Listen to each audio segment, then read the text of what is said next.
Hello to everyone. GATE physics exam point of view से आज हम सॉलिड स्टेट फिजिक्स के कुछ इंपॉर्टेंट टॉपिक्स को डिस्कस करेंगे, जिनमें से जो टॉपिक्स आज हम डिस्कस कर रहे हैं वो है सुपर कंडक्टिविटी, जिसमें हम सुपर कंडक्टर्स के बारे में पढ़ेंगे।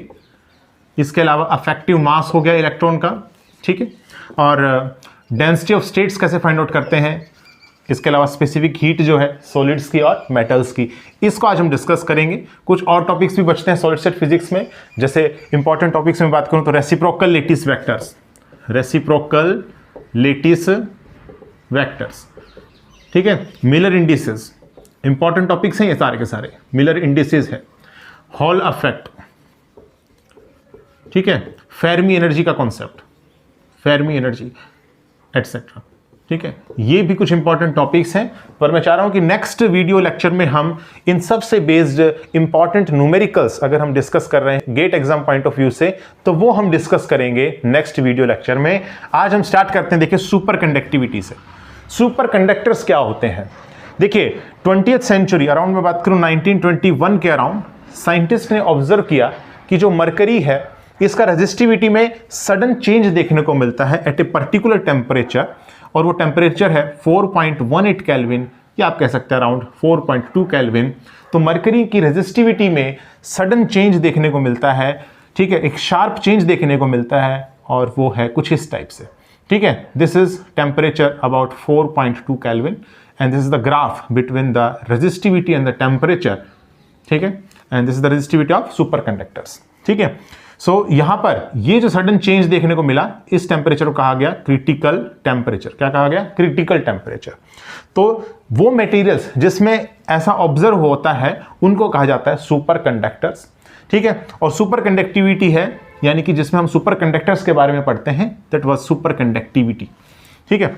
सो यहां पर नेक्स्ट जो हम बात करते हैं वो है कि ग्राफ्स जो है, जैसे मैंने बात किया रेजिस्टिविटी टेम्परेचर का ग्राफ सुपर कंडक्टर के केस में ऐसा होता है। इसी तरीके से अगर हम स्पेसिफिक हीट वाले ग्राफ की बात करें तो स्पेसिफिक हीट का ग्राफ कुछ इस टाइप से होगा, ये जाएगा कुछ इस टाइप से, और इसके बाद में यहां पर इस टाइप। देखिए, यहां जो आप देख रहे हैं graph, this is at some critical temperature, this is T C, ठीक है, क्रिटिकल टेम्परेचर यहां पर है टी सी। एक चीज और मैं बात करना चाह रहा हूं कि T जो है टेम्परेचर अगर लेस देन क्रिटिकल टेम्परेचर होगा, then that superconductor is in superconducting state, ठीक है। This state is called superconducting state, ये सुपर कंडक्टिंग स्टेट में है।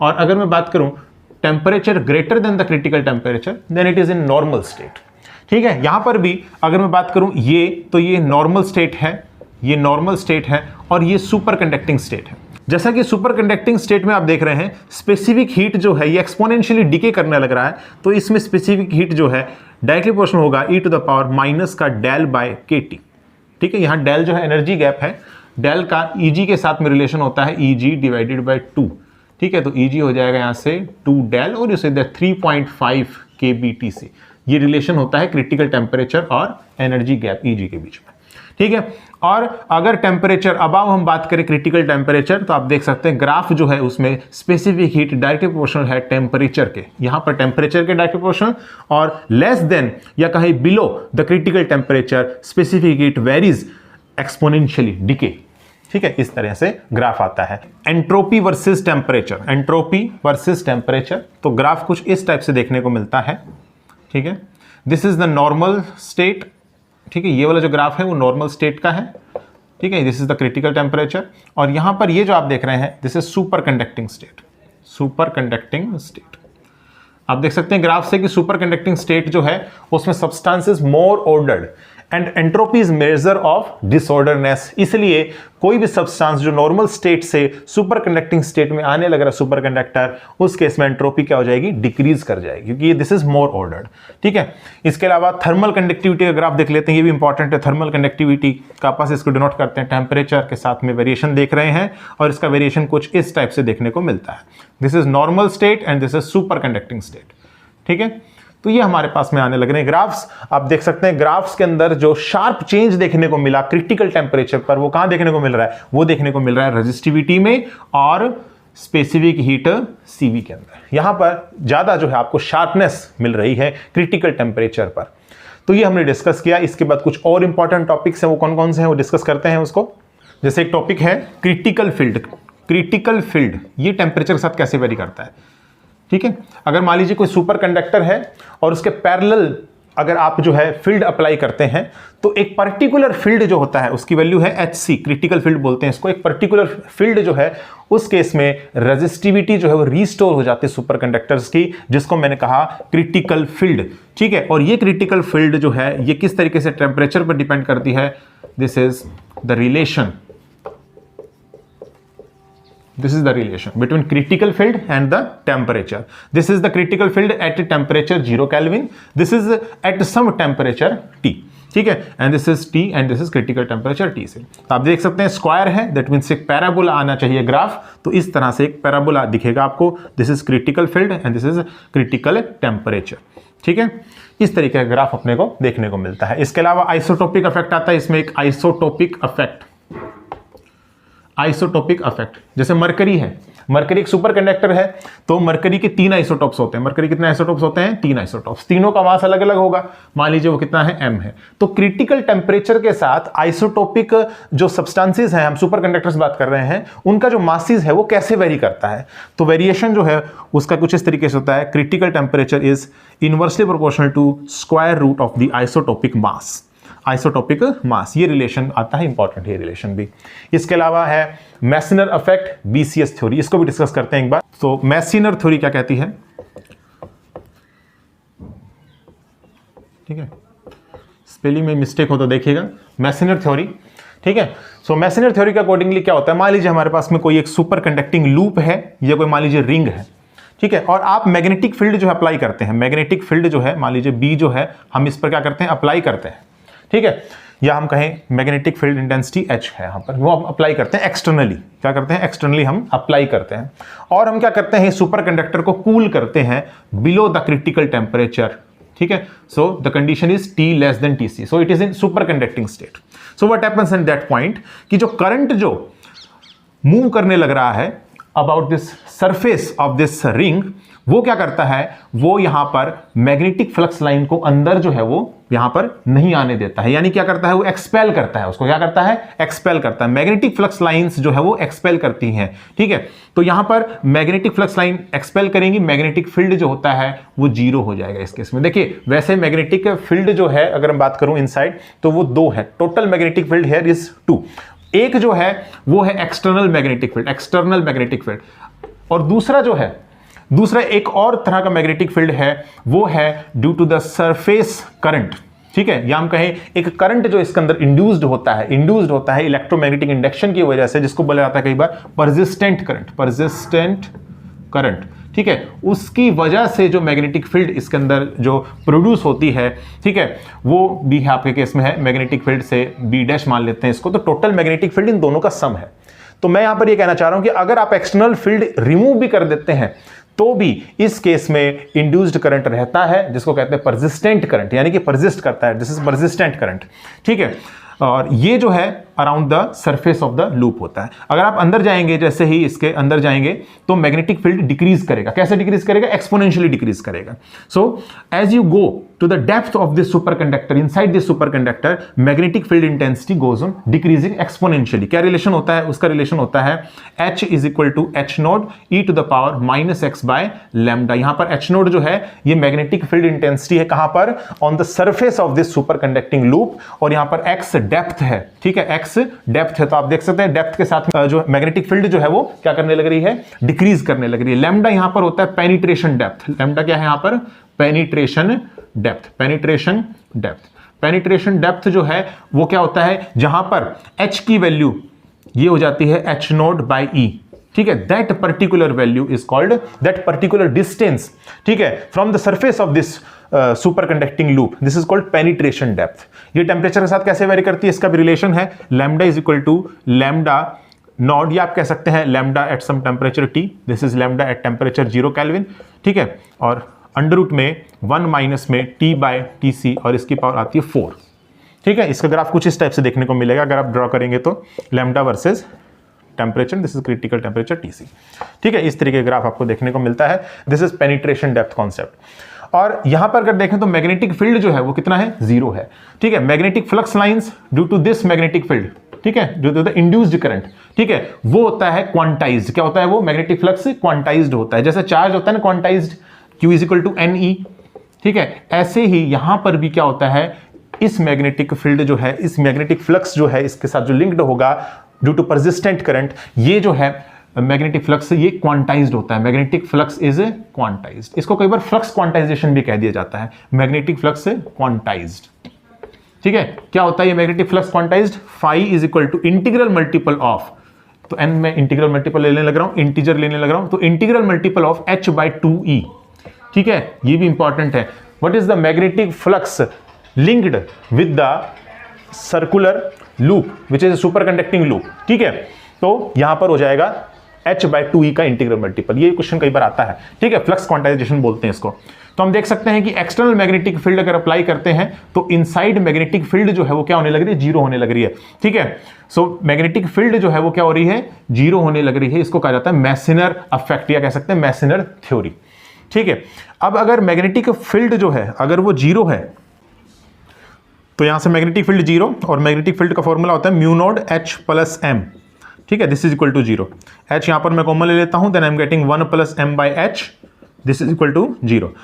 m जो है यहां पर ये है मैग्नेटाइजेशन, ठीक है, और यहां पर h जो है वो है मैग्नेटिक फील्ड इंटेंसिटी। दोनों का जो रेशियो होता है उसको कहते हैं मैग्नेटिक ससेसिबिलिटी। ठीक है, तो यहां पर आ जाएगा μ0H 1 + chi, this is equal to zero, जैसे दैट 1 + chi = 0, और is that chi = -1। So see है कि temperature below the critical temperature, ठीक है, this superconductor behave as a perfect diamagnet, क्योंकि मुझे पता है डायमैग्नेट के केस में ही ससेसिबिलिटी जो है वो नेगेटिव होती है, -1 जो है इसका मतलब परफेक्ट डायमैग्नेट है। So this is Meissner theory. एक चीज और यहां से आप देख सकते हैं कि ये देखिए यहां पर क्या लग रहा है 2e, तो यहां पर मतलब क्या है कि दो इलेक्ट्रॉन्स आपस में बाउंड है। ठीक है, so inside this superconductor 2 electrons are bound with each other. कैसे? By exchange of virtual phonons. This is according to BCS theory. This is according to BCS theory. BCS theory के accordingly यहां पर inside the superconductors दो electrons आपस में linked है, attract है, ठीक है, by the exchange of virtual phonons, and these pair of these electrons is called Cooper pairs. क्या बोलते हैं इसको? Cooper pairs. ये कूपर पेयर्स जो फॉर्म होते हैं ना, ये फॉर्म होंगे T TC पर ही। T = TC पर तो कूपर पेयर्स फॉर्म जो है नहीं होते हैं। ठीक है, Cooper pairs will not form at temperature equals to critical temperature. तो ये सुपर कंडक्टिविटी का कॉन्सेप्ट मैंने आपको बताया, इससे बेस्ड आपको क्वेश्चंस देखने को मिलेंगे। ठीक है, नेक्स्ट हम डिस्कस करते हैं effective mass. Now what is the effective mass? So effective mass जो है इसको m* से डिनोट करते हैं। ठीक है, मान लीजिए हमारे पास में कोई सॉलिड है, तो सॉलिड में जो है एटम्स प्रेजेंट है, इलेक्ट्रॉन्स मूव करने लग रहे हैं। अगर हम इसको एक्सटर्नल इलेक्ट्रिक फील्ड में रख देते हैं, इसको प्लेस कर देते हैं, तो क्या होंगे? वो इलेक्ट्रॉन्स फ्री होकर के एक्सीलरेट करना स्टार्ट कर देते हैं। ठीक है, जब वो एक्सीलरेट करेंगे तो बीच में एटम्स जो आएंगे उनके साथ क्या करेंगे? वो इंटरेक्ट करेंगे। अगर आप इन इलेक्ट्रॉन्स को देखेंगे, इनका मास अगर आप ऑब्जर्व करेंगे, तो इन सॉलिड्स के अंदर जो इलेक्ट्रॉन्स प्रेजेंट है इनका मास डिफरेंट मिलेगा then the mass of the electron which is free. ठीक है, so this mass of the electron inside this solid, this is called effective mass and it is different from the mass of the free electron. ये ज्यादा भी हो सकता है, कम भी हो सकता है, मतलब पॉजिटिव भी हो सकता है m* में भी पॉजिटिव, m* में भी नेगेटिव, m* में भी इंफिनिटी, ये डिपेंड करता है। ठीक है, m* का जो फॉर्मूला है अफेक्टिव मास का वो है h डिवाइडेड बाय d²e/dk²। ये फॉर्मूला यहां पर इंपॉर्टेंट है, इसका यूज करते हुए अगर कोई ई के रिलेशन आपको गिवन है, डिस्पर्जन रिलेशन, तो वहां से आप इफेक्टिव मास निकाल सकते हैं। ठीक है, दो केस हो सकते हैं वहां पर, हो सकता है आपसे निकलवाए कि near the top of band, या कह दे कि near the centre of band. तो दोनों केस अलग अलग हैं। Near the top of band k = +-π/a and near the centre of band k tends to zero. ठीक है, क्योंकि जो ग्राफ बनता है ना ई के रिलेशन इलेक्ट्रॉन का कैसे होता है? E डायरेक्शनल टू k² होता है, क्योंकि देखिए E क्या होता है? p²/2m होगा। ठीक है, so this is equal to, ये हो जाएगा h⁻k इसका स्क्वायर डिवाइडेड बाय 2m, और इस दैट h² k²/2m, यही तो होता है h² k²/2m। तो डिस्पर्जन रिलेशन किस टाइप का है यहाँ पर? E directly proportional to k²। तो यहाँ पर अगर E और k के बीच में हम ग्राफ प्लॉट करें तो ये आएगा एक पैराबोला ग्राफ। ठीक है, एक पैराबोला ग्राफ आएगा, तो बनाते हैं उसको एक बार। तो इस टाइप से एक पैराबोला ग्राफ जो है हम देखो देखने को मिलता है, ये कुछ इस टाइप से है। ठीक है, इस टाइप से हमें ग्राफ देखने को मिलता है। This value is plus pi by A, this value is minus pi bye, क्योंकि मैं फर्स्ट ब्रिलियंट जोन की ही बात कर रहा हूँ। ठीक है, फर्स्ट ब्रिलियंट जोन जो है आपने नहीं पढ़ा है तो आप उसको देखिएगा। ब्रिलियंट जोन बाकी लेक्चर काफी बड़ा हो जाएगा अगर मैं डिस्कस करूंगा तो ब्रिलियंट जोन को। ब्रिलियंट जोन क्या होता है बता देता हूं। फर्स्ट ब्रिलियंट जोन की बात करें तो ब्रिलियंट जोन फॉर्म होता है अगर आप रेसिप्रोकल लेटिस वेक्टर्स बनाते हैं ओरिजिन से और उन पर आप परपेंडिकुलर बाइसेक्टर डालेंगे। ठीक है, तो जो स्मॉलेस्ट वॉल्यूम ऑक्युपाई करेगा उसको कहा जाता है फर्स्ट ब्रिलियंट जोन। तो फर्स्ट ब्रिलियंट जोन की मैं बात करने लग रहा हूं। यहां पर ये जो पॉइंट्स होते हैं इनको कहा जाता है पॉइंट्स ऑफ इन्फ्लेक्शन। ठीक है, पॉइंट्स ऑफ इन्फ्लेक्शन जहां पर इफेक्टिव मास की वैल्यू चेंज हो जाएगी। ठीक है, दिस इज सपोज माइनस के note and this is suppose plus के नोट। सो दिस इज ई की रिलेशन। यहां पर के की वैल्यू कितनी है? 0 है। ठीक है, इसके कॉरस्पॉन्डिंगली अगर आप ग्राफ ड्रॉ करें किसका, इफेक्टिव मास एम स्टार वर्सेस के, तो किस टाइप का दिखेगा आपको ग्राफ? ये कुछ इस टाइप से दिखता है अपने को, ये इस टाइप से,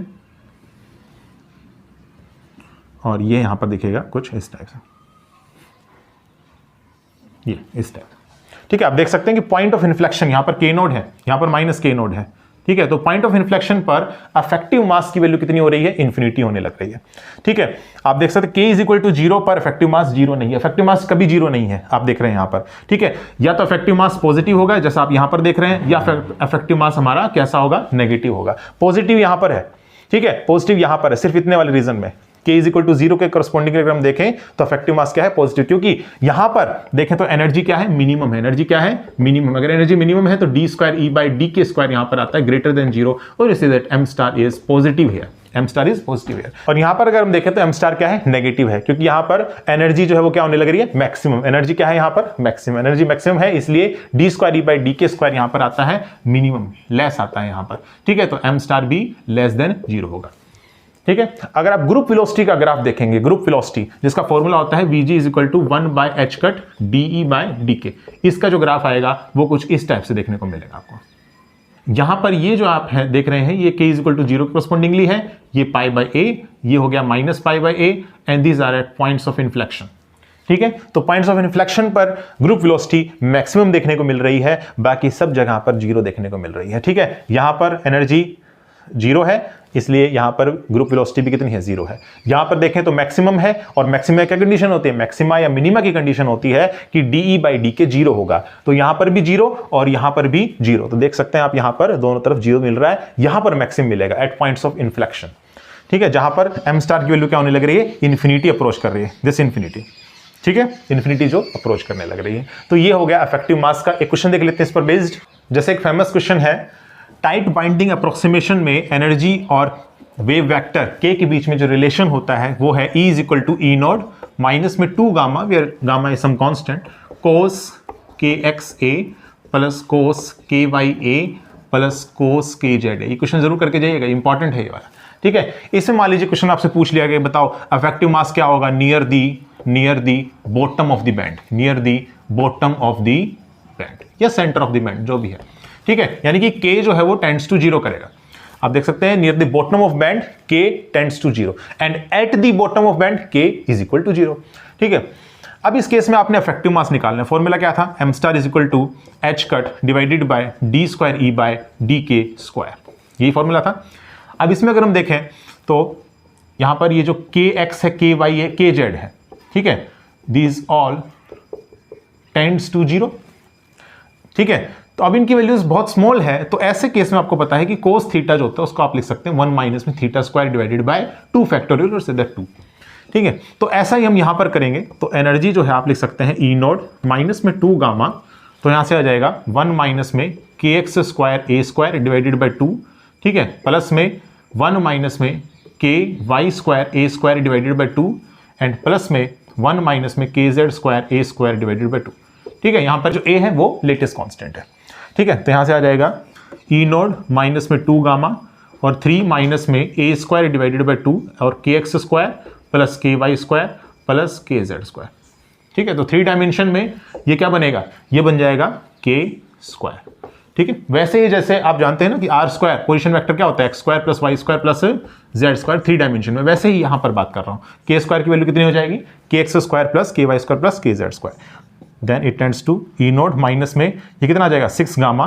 ठीक है, और माइनस में ये हो जाएगा ए स्क्वायर के स्क्वायर डिवाइडेड बाय 2। ठीक है।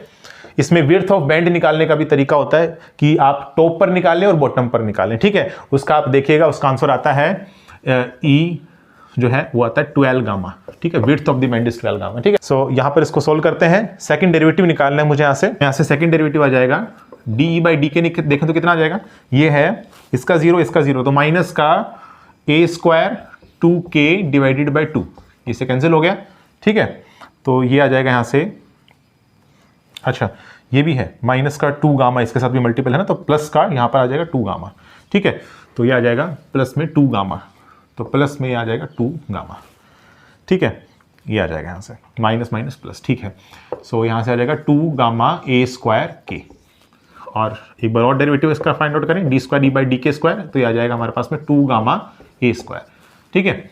तो यहाँ से इफेक्टिव मास का क्या फॉर्मूला आ गया, इफेक्टिव मास का जो वैल्यू आ गया यहाँ पर वो है h cut divided by 2 gamma a square, ठीक है। ये हमने फाइंड आउट कर लिया, ठीक है। इसी तरीके से ग्रुप वेलोसिटी कितना आ गया, ग्रुप वेलोसिटी आ गया 1 बाई एच का डी बाई डी के, यानी कि 2 गामा a स्क्वायर और के, ये आंसर आ गया, ठीक है। तो इस तरीके से आप न्यूमेरिकल्स करें बेस्ड अपॉन दी अफेक्टिव मास, ठीक है। अब चलते हैं डेंसिटी ऑफ स्टेट्स पर। देखिए डेंसिटी ऑफ स्टेट्स, ठीक है, डेंसिटी ऑफ स्टेट्स जिसको हम डी ऑफ ई से भी डिनोट करते हैं। तो इसका मतलब क्या होता है, इसका मतलब ये होता है कि how many number of electrons are occupy a given energy state, यानी कि किसी भी एनर्जी स्टेट या हम एनर्जी रेंज की बात कर सकते हैं, जैसे ई से लेकर के ई प्लस डी में, ठीक है। इसमें कितने नंबर ऑफ इलेक्ट्रॉन्स जो ऑक्यूपाई हुए हैं, that was a number, it is called density of states, ठीक है। अब इसका देखिए पूरा जो है डेरिवेशन आता है कंप्लीटली इसका, ठीक है। आप इसकी वैल्यू 1 डायमेंशन में, 2 डायमेंशन, 3 डायमेंशन में याद रखते हैं, ठीक है। तो इसका पूरा डेरिवेशन निकालने की जरूरत नहीं होती है इस केस में। गेट एग्जाम है तो उसमें आप जो है सीधा शॉर्टकट जो है, आप एक फॉर्मूला देखिएगा, टी ऑफ ई जो है वो डायरेक्ट प्रोपोर्शनल होता है e to the power d by s minus में 1 if dispersion relation given to you is e direct proportional to k to the power s। कोई भी डिस्पर्जन रिलेशन दे रखा है e directly proportional to k to the power s, तो यहां पर density of states energy पर directly proportional होता है d to the power s minus 1 power के साथ, ठीक है। यहां पर d जो है वो डायमेंशन है, d यहां पर क्या है, डायमेंशन है, और s यहां पर आप देख सकते हैं वेव वेक्टर की क्या पावर है, वही s है, ठीक है। जैसे मान लीजिए अपने पास में है इलेक्ट्रॉन गैस, तो इलेक्ट्रॉन गैस है तो उस केस में मैंने बताया था E इज इक्वल टू आता है h cut square k square by 2m, तो यहां पर direct proportional to k square हो गया, तो s की वैल्यू कितनी आ गई, 2 आ गई, ठीक है। इसी तरीके से और भी आप ले सकते हैं, जैसे फोनोन्स है, तो फोनोन्स की बात करेंगे तो उस केस में डायरेक्ट प्रोपोर्शनल कितना आ जाएगा, k आ जाएगा, तो यहां पर s की वैल्यू कितनी आ जाएगी, 1 आ जाएगी, ठीक है। इस तरीके से हम बात कर रहे हैं। तो अगर जैसे मान लीजिए क्वेश्चन आया था, ठीक है, गेट के मैं क्वेश्चन की बात करता हूं, जैसे एक क्वेश्चन आया था गेट 2014 में, ठीक है। उसमें क्या पूछा गया था, उसमें एक आता कि कोई 2 डायमेंशनल इलेक्ट्रॉन गैस है, 2 डायमेंशनल इलेक्ट्रॉन गैस है, और हमने फाइंड आउट करना है कि डेंसिटी ऑफ स्टेट्स जो है ना और वर्सेस E, इसका ग्राफ जो है उसको आपने ड्रा करना है। कैसे ड्रा करेंगे आप, तो देखिए डायमेंशन 2 है, ठीक है, s की वैल्यू कितनी हो जाएगी, 2 हो जाएगी, तो डेंसिटी ऑफ स्टेट्स क्या हो जाएगा, density of states is direct proportional to e to the power d by s, तो 2 बाई 2 माइनस में 1 direct proportional to e to the power 0। तो ये डिपेंडेंसी जो है e एनर्जी पर है ही नहीं यहाँ पर, ठीक है, तो है ही नहीं यहाँ पर, तो इसका मतलब ग्राफ जो है किस टाइप से आ जाएगा, density of states versus energy graph इस तरीके से आ जाएगा। तो ये बिल्कुल सिंपल सा क्वेश्चन था।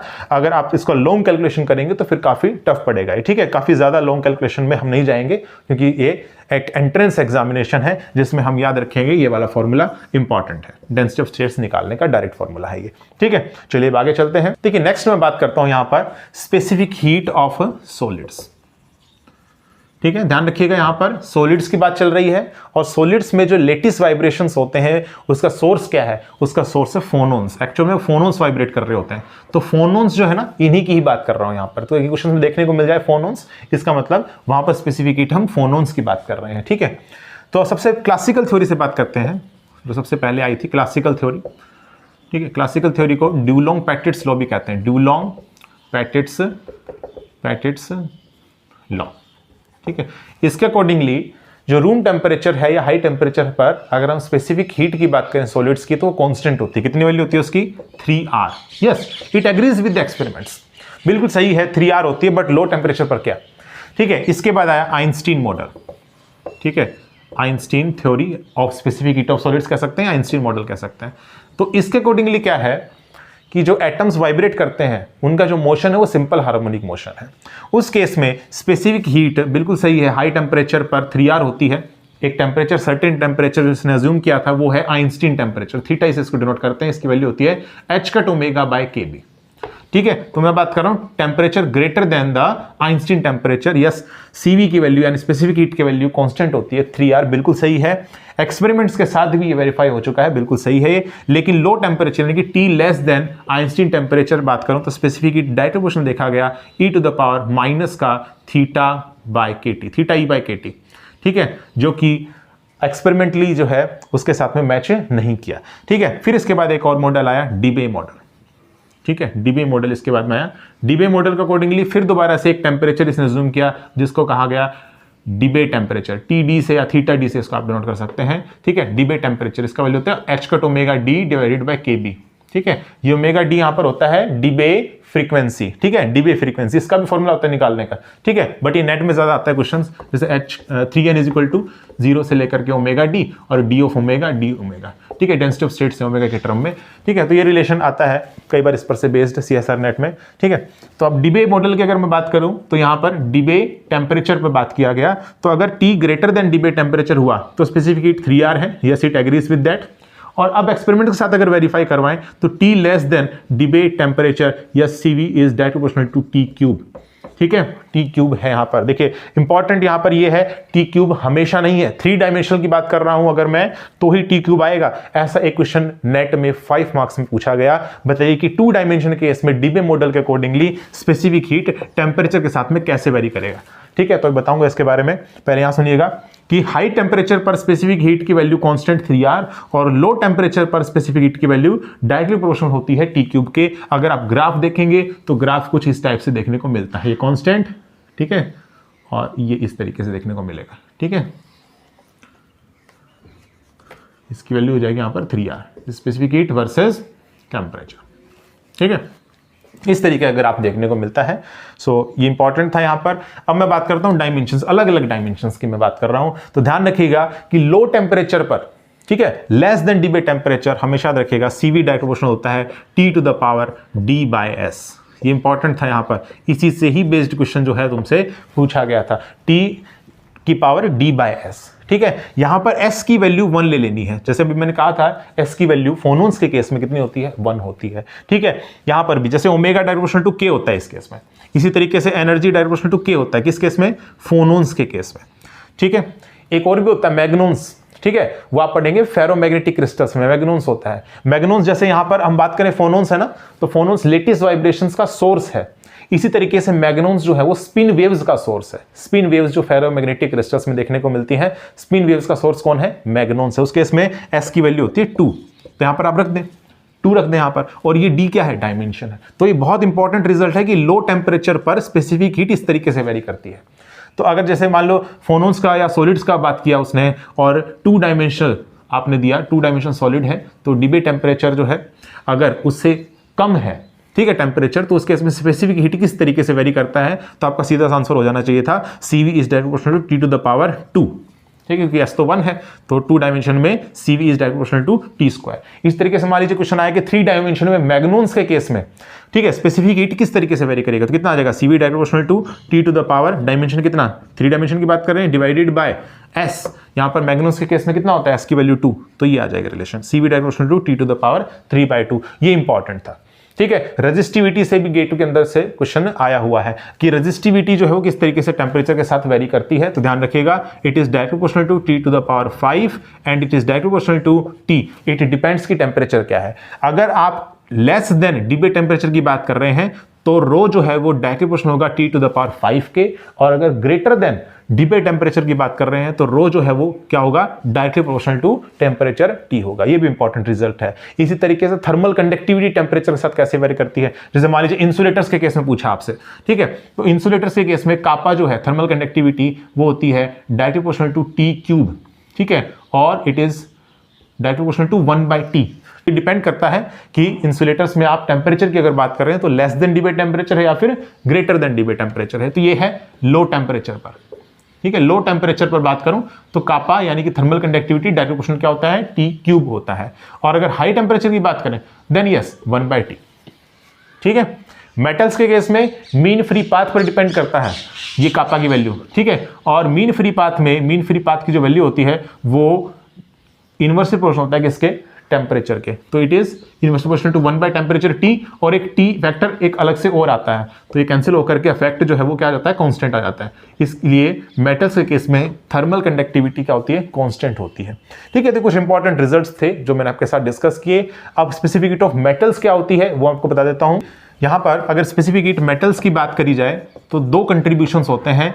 एक तो आपका होगा किसका, एटम का कंट्रीब्यूशन, जिस is called atomic contribution, plus में होगा आपका इलेक्ट्रॉनिक कंट्रीब्यूशन। ये दो कंट्रीब्यूशन यहां देखने को मिलता है। अगर मैं क्लासिकल थ्योरी की बात करूं तो एटॉमिक कंट्रीब्यूशन आता है 3R, ठीक है, आप इसको निकाल लीजिएगा, law of equipartition of energy से निकाल सकते हैं, इसकी वैल्यू आती है 3R। इलेक्ट्रॉन के केस में आती है 3/2R। इसको सोल्व करेंगे तो आंसर आ जाएगा 9/2R, यानी कि अप्रोक्सीमेटली 4.5R, ठीक है। अप्रोक्सीमेटली नहीं, एग्जैक्टली आ रहा है 4.5R, ठीक है। यह आपके केस में आंसर आ रहा है।